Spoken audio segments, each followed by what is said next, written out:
कि ठाकुर जी की वंशी चोरी कर ली कौन ने? किशोरी जी ने।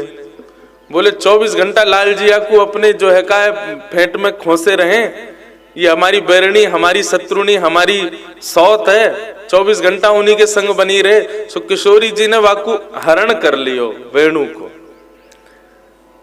और जब ठाकुर जी खूब मांगे, अब राधे रानी दे दारू वंशी मोरी, जा वंशी मोरे प्राण बसत है,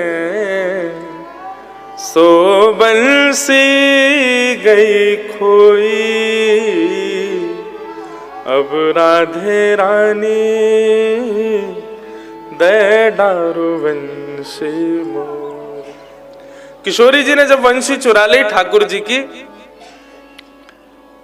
तो लाल जी कह रहे हैं, वाह वंशी में मेरे प्राण बसे हैं, श्यामाजू मुझको वंशी वापस करो। किशोरी जी को लगी कि या वंशी में प्राण बसे, हम में प्राण ना बसे इनके, हैं जो वंशी इतनी प्रिय लगे इनको।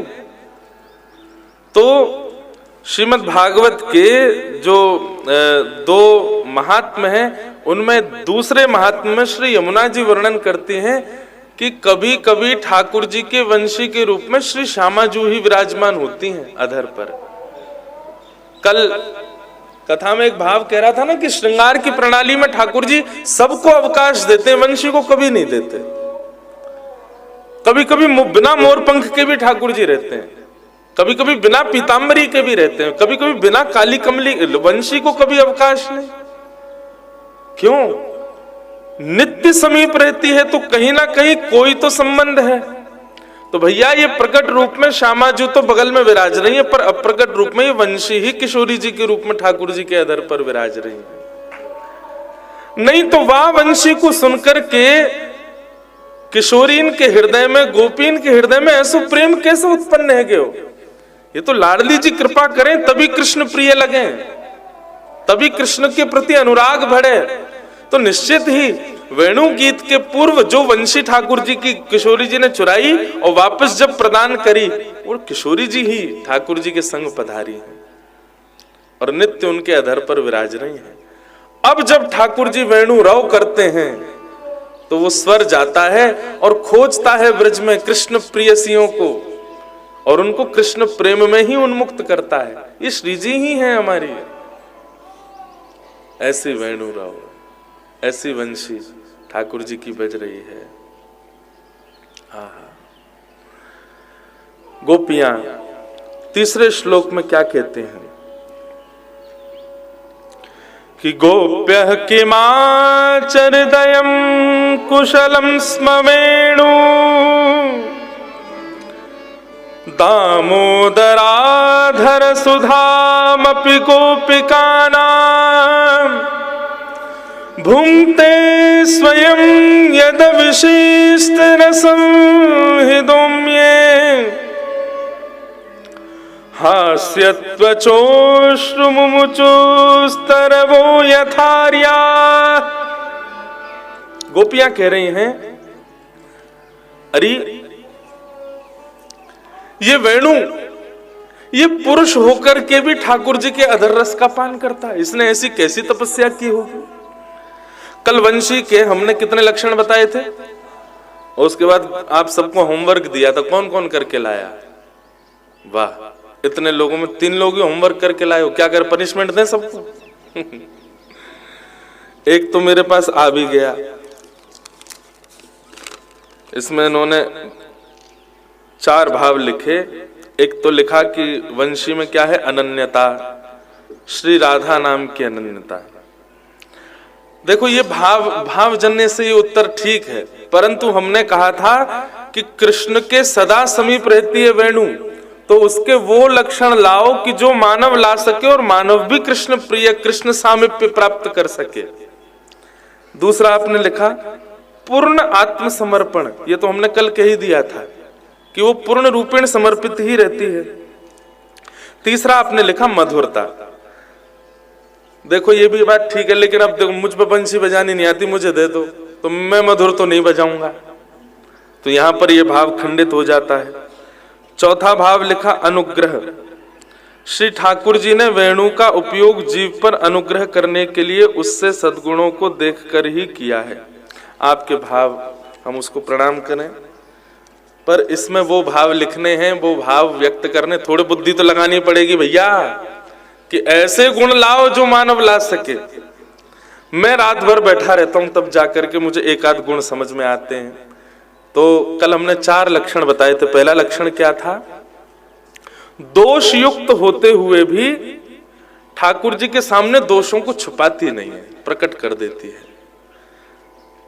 ये मानव का गुण होना चाहिए ठाकुर जी के समीप जाने के लिए। दूसरा लक्षण बताया था शहंशाह करके वो वंशी बनती है। पहले वृक्ष रूप में होती है, छीली जाती है, छिद्र किए जाते हैं, उसके प्राण हरण किए जाते हैं, तब जाकर के वो वंशी बनती है, सहती है। ये दूसरा लक्षण बताया था। बिना सहन किए भगवत सानिध्य प्राप्त नहीं होगा। तीसरा लक्षण बताया पूर्णाधीन, पूर्ण रूपेण ठाकुर जी के अधीन रहती है। ठाकुर जी चाहो तो मुझे धर दो, ठाकुर जी चाहो तो मुंह को खोस लो, ठाकुर जी चाहो तो बजा लो। अपनी कोई इच्छा नहीं है, पूर्ण अधीन है ठाकुर जी के, अपनी इच्छा से विमुक्त रहती है वंशी। ये तीसरा लक्षण बताया था। और चौथा लक्षण क्या बताया था? शरणागति, करवाती है, बिचौलिया है। क्या बताया था चौथा लक्षण? वंशी अपने प्रति आकर्षित नहीं करती, वंशी की ध्वनि आपको आकर्षण करेगी, लेकिन प्रेम यदि होगा तो वंशी वादन करने वाले से होगा, वंशी से नहीं होगा। लो आगे 2-3 होमवर्क कराएं। अब पहले हमारा होमवर्क सुनो। तो 4 लक्षण तो कल वंशी के बताए, फिर 2 लक्षण और रात्रि में समझो। मैं 10 लक्षण करूंगा 3 दिन में। 2 लक्षण रात्रि में क्या समझ में आए? 5वां लक्षण क्या है वंशी का? मैं कथा में कहा करता हूं कि जब कृष्ण प्राप्त होंगे ना तो एक गुण आपके अंदर आ जाएगा। क्या? कुछ भी संग्रह करने का मन नहीं करेगा, सब बांटने का मन करेगा। अभी हमारी स्थिति क्या है? हमें कुछ मिलता है तो हम चाहते हैं हम इसको रख लें, इसको सजो लें और संग्रह कर लें और इकट्ठा कर लें। ये इकट्ठा करने वाला स्वभाव जब तक हमारा है, समझो ठाकुर जी अभी दूर हैं। जैसे ही स्वभाव आपका बांटने का बन जाए, प्रदान करने का बन जाए, दान करने का बन जाए, लुटाने का बन जाए, लुटावे को मतलब वो गलत रूप में नहीं, लुटा रहे महाराज सवन पे, वो नहीं। लुटावे को मतलब क्या है? श्री राधा गोविंद देव प्रभु की कोई निज प्रसादी आपको मिली, आपका सौभाग्य, आपको प्रसाद मिला, पर आपने क्या किया? तिनका लेकर के बाकी को जो सब में बांट दियो। आप यहां से सुंदर कथारस लेकर के गए और जो कथा में नहीं आए बागू बैठा करके ये कथारस बांट दियो। ये ऐसे लुटानो।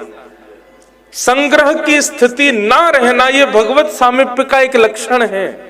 ठाकुर जी जब जीवन में आएंगे तो आपका संग्रह करने का मन नहीं करेगा, व्यय करने का मन करेगा, बांटवे का मन करेगा, लुटावे को मन करेगा।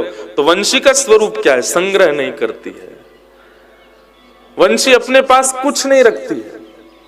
वंशी में जल डाल दो वो निकर जाएगा, हवा डाल दो वो निकर जाएगी, रेत डाल दो वो निकर जाएगी, कुछ रखती नहीं है अपने पास में। संग्रह की स्थिति नहीं है। ये वेणु का 5वां लक्षण है। तो कृष्ण अधरामृत की प्राप्ति करना चाहते हैं तो कल बताए 4 लक्षण और ये 5वां लक्षण, संग्रह ना करना, संग्रह की स्थिति ना होना। और या फिर संग्रह किया भी केवल इसलिए जा रहा है ताकि उसका विक्रय किया जा सके, विक्रय नहीं, उसको बांटा जा सके, उसको लुटाया जा सके, उसको दान किया जा सके, इसलिए संग्रह किया जा रहा है। भोग के लिए संग्रह नहीं है। हमारी भाषा समझ में आ रही है ना? कई जन को तो उबासी आ रही है, सुबह सुबह आ गए 4 बजे उठ करके, पर बंधु ये बहुत सुख है। ऐसा सुख दिन भर में नहीं मिले, जैसे ऐसा लगे सुबह बैटरी रिचार्ज करके गए और पूरे दिन फिर आनंद से विचरण कर रहे हैं। तो 5वां लक्षण क्या है वंशी का? संग्रह नहीं करती हो। और 6वां लक्षण क्या है? बहुत सुंदर लक्षण है। मेरे को तो जब लक्षण याद आते हैं तो मैं नाच लेता हूं। जब मैं भाव लिख रहा था तो ये लक्षण जब मन में आ रहे थे तो अपने आप ही मन रूपी मयूर नृत्य कर रहा था और श्री जी को बार बार धन्यवाद कर रहे कि आप ये लक्षण बता करके मानो हमको प्रेरणा दे रही हैं कि ये लक्षण पालन करो, आ जाओ कृष्ण के अधरों के समीप। छठवां लक्षण वंशी का क्या है? वंशी किसी को भयभीत नहीं करती, अभयदान। वंशी से किसी को भय नहीं होता, वो अभय प्रदायक होती है। वंशी की प्रजाति के वृक्ष, वंशी के प्रजाति के अन्य अन्य साधन, चाहे वो डंडा हो, चाहे वो लट हो, चाहे वो मोटे बांस हो, सब भय प्रदायक होते हैं, सबसे भय होता है। लेकिन जैसे ही वो वांश वंशी के रूप में प्रकट हो जाती है, अभय देती है, किसी को भय नहीं देती, फिर उससे किसी को भय नहीं होता। अरे किसी को कोई प्रहार भी करना हो, किसी पर कोई किसी को दंड भी देना हो, वंशी का उपयोग कोई नहीं करेगा, अन्य अन्य साधनों का उपयोग कर लेगा, लेकिन वंशी पास हो, कोई वंशी फेंक के मारे, ऐसा कोई निर्दय नहीं होगा। वंशी अभय दान करती है, ये वंशी का छठवां लक्षण है। तो मानव को ये लक्षण अपने भीतर लाने हैं, ठाकुर जी के अधरन के समीप पहुंचवे के काज, अभय दान। अच्छा एक बात, वंशी का निर्माण किसने किया? वंशी ये जो वाद्य है, इसके निर्माता कौन है? स्वयं श्री कृष्ण है। कैसे? हमारे एक रसिक जन वृंदावन में कथा सुना रहे, बोले एक दिना गैया ने जाकर के ठाकुर जी से शिकायत करी। ठाकुर जी को गैया बहुत प्यारी लगे, गैया लगे अति प्यारी जग पालनहारी, गैया लगे। ठाकुर जी को बहुत प्यारी लगती है गैया। तो गैया ने जाकर के एक दिन ठाकुर जी शिकायत करी। ठाकुर जी शिकायत नहीं करी, ठाकुर जी ने एक दिन गैया से पूछ ली, अरे गैया तू एक बात बता, तो को कोई से भय तो ना लगे? गैया बोली लगे। बोले कौन ते लगे? बोले यार बांस के डंडा ते भय लगे। मोकू चरावे वाले या जिनके घरन में मैं रहूं, वे सब कभी ना कभी याय दिखा करके मुझको भयभीत करें श्याम सुंदर। तो उस गैया को निर्भीक करने के लिए, उस गैया के भय को निवृत्त करने के लिए ठाकुर जी ने कि कौन ने दियो तो को भय? बोले या बांस ने दियो मुझको भय। सो ठाकुर जी ने अपने एक हस्त कमल से पकड़ा, तो जैसे एक हस्त कमल का स्पर्श किया, 3 उंगलियों के स्पर्श से 3 छिद्र प्रकट हो गए। दूसरे हस्त कमल का स्पर्श किया, 3 छिद्रों से, 3 उंगलियों के स्पर्श से 3 छिद्र और प्रकट हो गए। और उसी बांस को जिसने गैया को कष्ट दिया, श्रम दिया, उसको भयभीत किया, उसी बांस को जब ठाकुर जी ने खींचा तो 6 छिद्र प्रकट हो गए। जैसे ही अधर पर लगाया तो 1 छिद्र और प्रकट हो गया। ठाकुर जी ने जैसे ही प्राण पिरोए तो गैया मंत्र मुग्ध है करके नेत्रन से अश्रु प्रवाह करने लगी। ठाकुर जी बोले बता अब तो को भय लग रहा है? बोले नहीं, अब तो ये प्रेम प्रदायिका है गई है, अब तो ये प्रेम प्रदान कर रही है। गैया को भय प्रदान करे वंशी बांस, या हमारे ठाकुर जी ने वही को वंशी के रूप में प्रकट कर दियो कि अब या से तो को कभी भय नहीं लगेगा। तो वेणु का छठवां लक्षण क्या है? वो अभय प्रदान करती है। श्रीमद् भागवत में भी कहा गया है, सबसे बड़े दानों की श्रृंखला में एक दान का नाम है अभय दान। मुझसे किसी को भयभीत होने की आवश्यकता नहीं है, मुझसे किसी को भय नहीं होना चाहिए। ये ऐसा अभय दान देना, यह भी एक मानव का सुंदर गुण है जो ठाकुर जी को प्रिय है। बंधुओं देखो, हम लोग सदा उन गुणों को लाना चाहते हैं चित्त में जिससे संसार रीझे। पर यदि आप यहाँ बैठे हो, सुबह सुबह भोर में आ गए हो, तिलक लगाते हो, कथाएं सुनते हो, तो इसका मतलब है ठाकुर जी आपको प्रेम करते हैं, ठाकुर जी चाहते हैं आप वैष्णव बनो। और यदि आप वैष्णव हो तो मेरी एक बात मानिए, कोई नियम पालन करो चाहे मत करो, पर जहां भी कथा सुनो, सत्संग सुनो, यूट्यूब पर सुनो, कुछ भी श्रवण करो, सदा उनकी लिस्ट बनाओ कि हम ऐसे लक्षण चित्त में लाएं जिनसे श्याम सुंदर रीझें, जिनसे वो प्रसन्न हो।